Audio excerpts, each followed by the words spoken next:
Xong rồi được phải.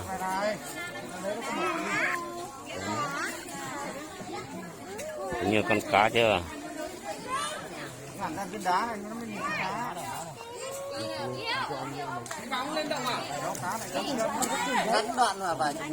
đi.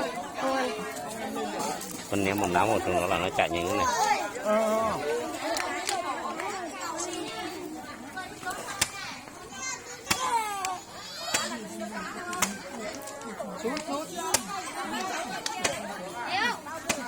Cho cá ăn này. Cái này cá được ăn được cái này Ô, à? cái này ăn nhanh, cái này nó ăn nhiều hơn con nhiều các bạn đừng nhé.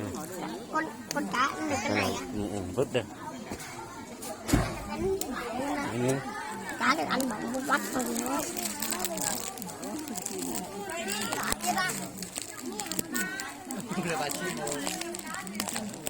Cá này ăn này. Là con bước rồi, con trên ngồi ra đây. Con nhớ một. Con cho một nán nữa.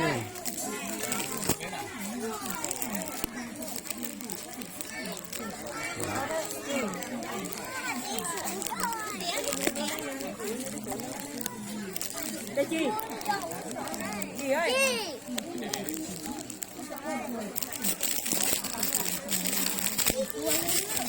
Ok.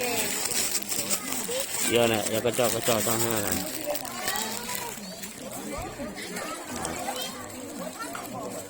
Nhiều vào, cho một nấu vào.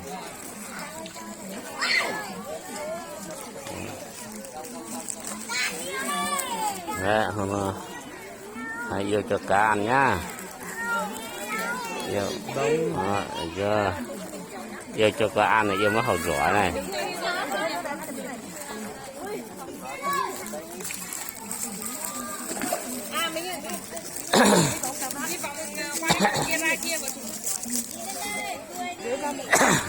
Cho như thế này cá ăn no rồi.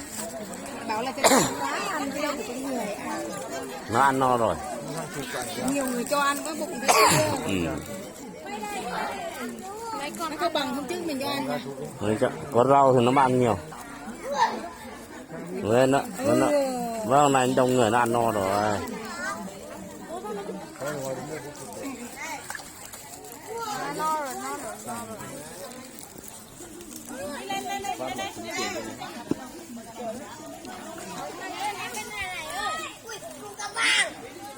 Này mày có cho ảnh muốn chủ kiểu này.